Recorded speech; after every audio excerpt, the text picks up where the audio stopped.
Hi everyone, my name is Diane and I am a clinical exercise physiologist with True Fitness. So the topic for today's workshop is how to structure your training week.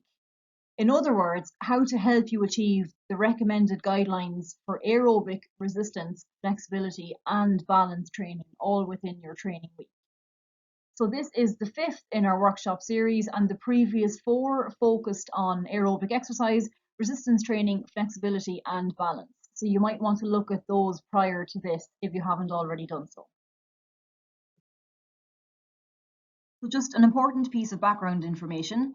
John and I in True Fitness have been commissioned by Leash Sports Partnership to design and deliver a 12-week strength and fitness intervention for adults in leash aged 50 to 80 years.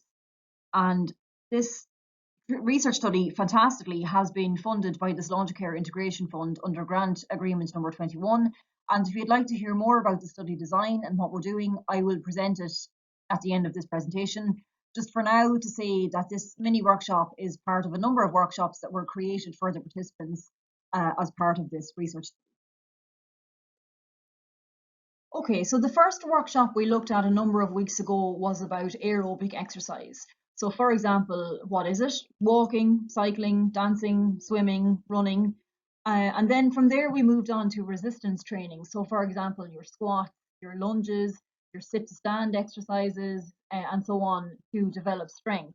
We then followed this with the workshop on balance training, so why you should do it and how valuable it is to you. And then finally with the flexibility training. So within all of these, we looked at the FIT principles. So we went through the frequency of training in terms of how many times a week should you do all of these, the intensity that you should work at, the duration of your sessions, and then the type.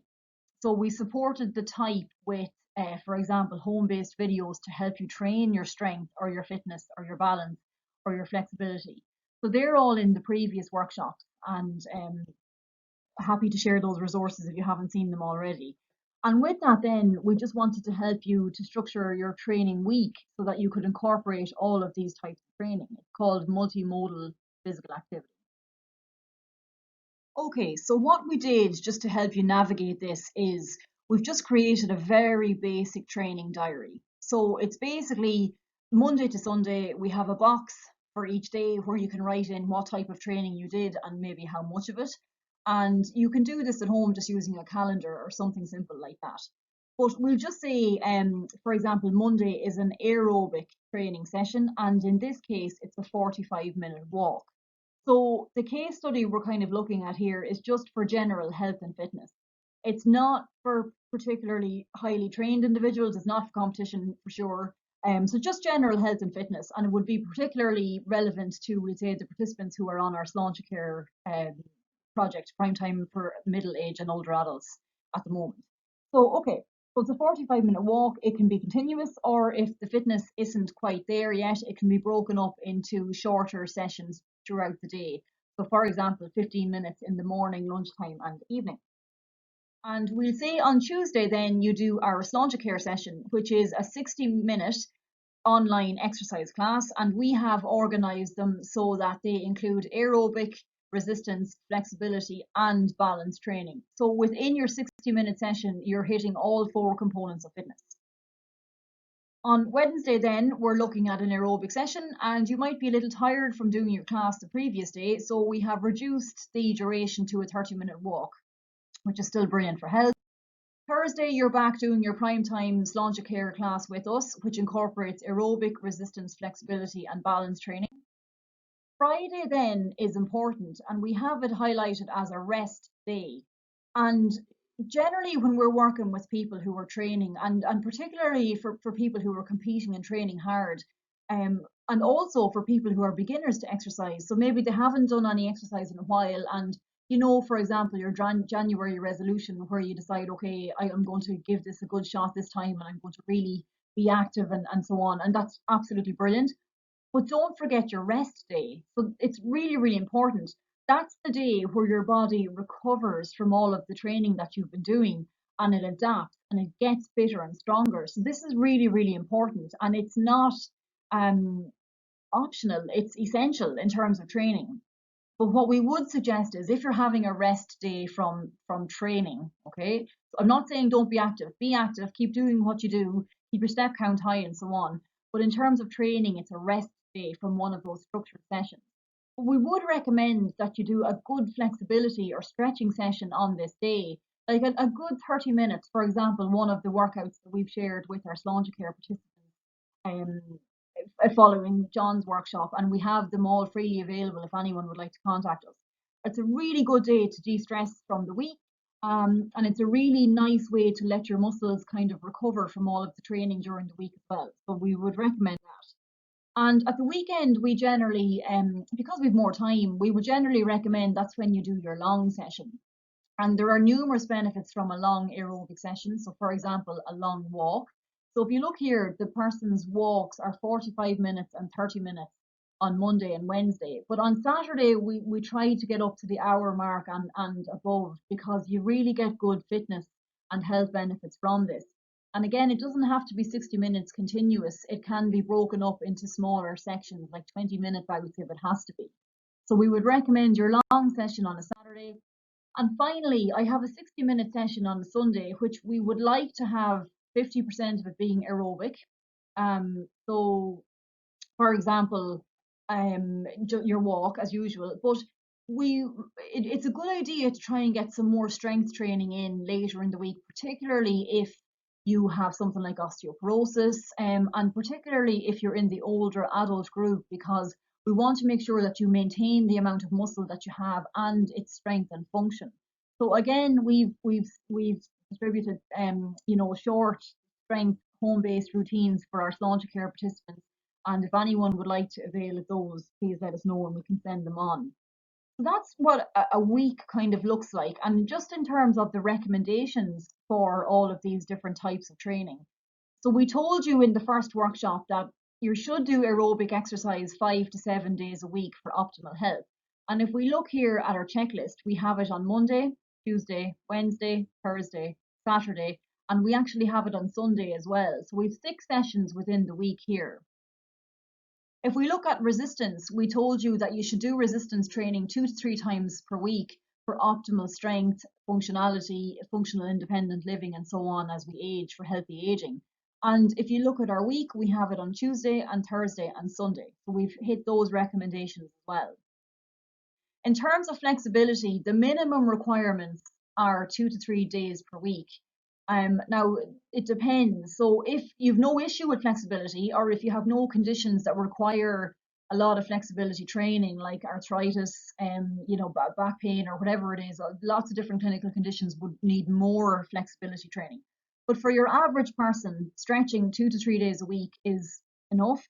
And the longer session on the Friday is really, really good to help you really increase your flexibility. So you're hitting your targets there on Tuesday, Thursday, and Friday.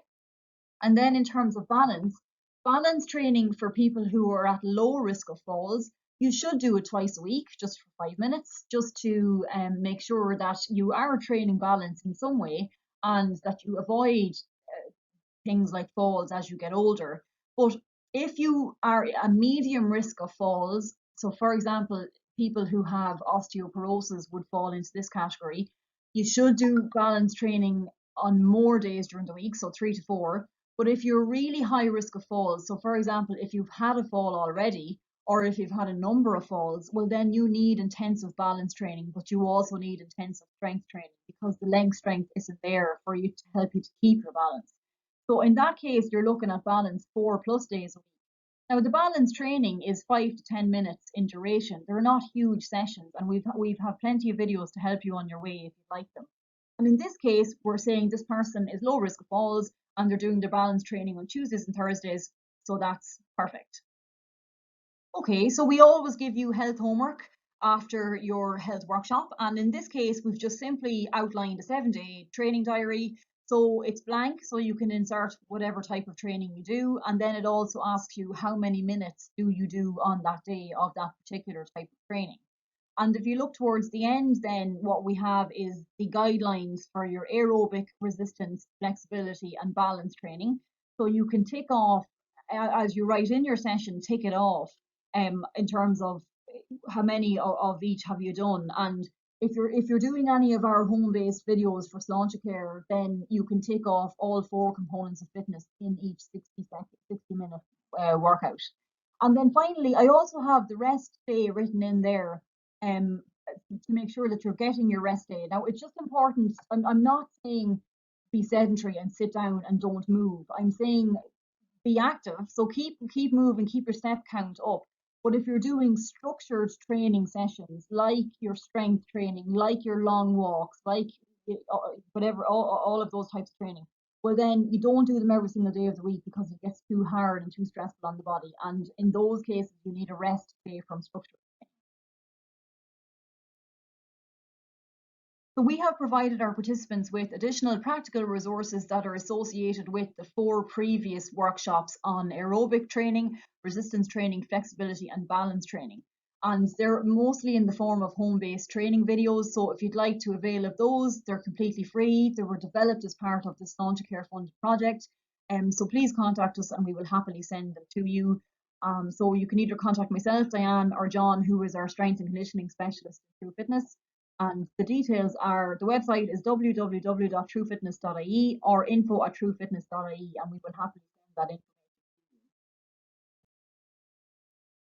Okay, so in terms of recommended reading, again, the American College of Sports Medicine are a nice go-to organisation for this.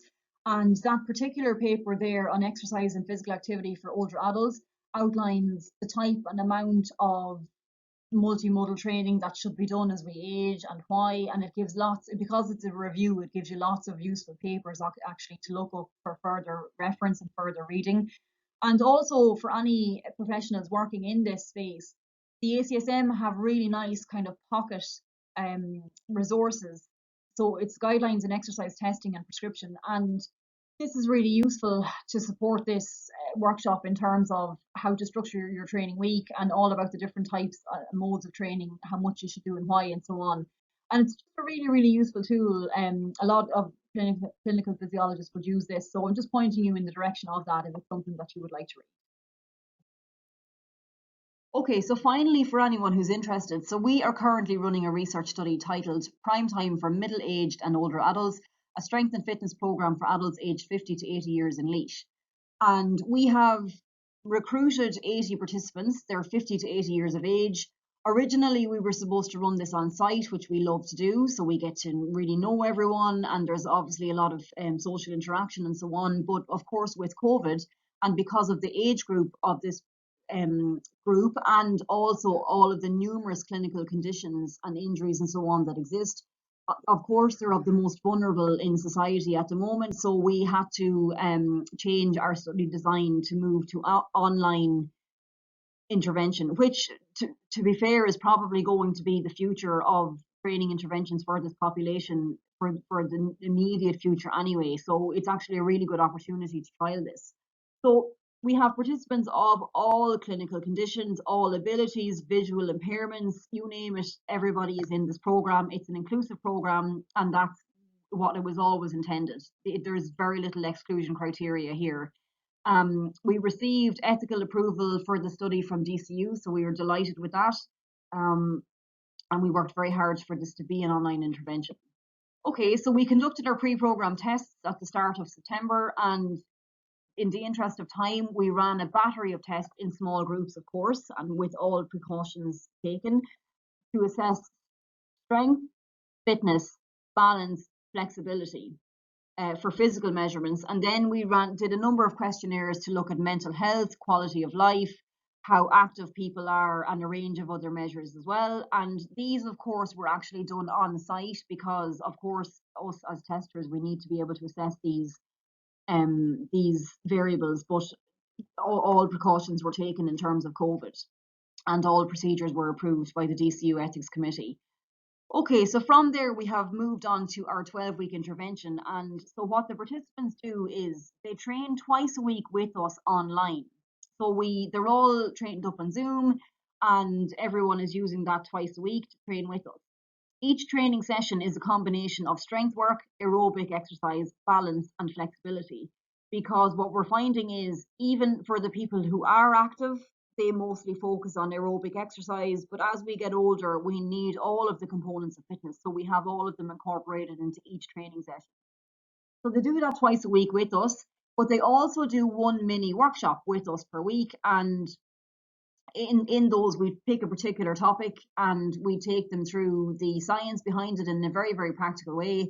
And we also support these with take-home resources in the form of handouts or videos or whatever it is that suits that particular workshop. And of course, we monitor everyone weekly. We constantly call people, email people, and we do as much as we can in terms of social support as well, because that's really, really important part of training. So we, at the end of each week, then we email everyone their participant take home resources. So they're building up a big bank of physical activity and health resources that they can use moving forward. And the purpose of these mini workshops is to teach them everything they need to know that they'll be able to maintain these behaviors in the longer term. Okay. And of course, we after week 12, we will be repeating the post-program tests. This is a research study, so we will be creating a research paper in January of 2021, and we're hoping to publish that in the Irish Medical Journal, so it'll be open access for anybody who's interested to take part. And obviously, this is important to say that we were commissioned by Laois Sports Partnership to do this particular research study, and it's funded by the Sláintecare Integration Fund under Grant Agreement 21.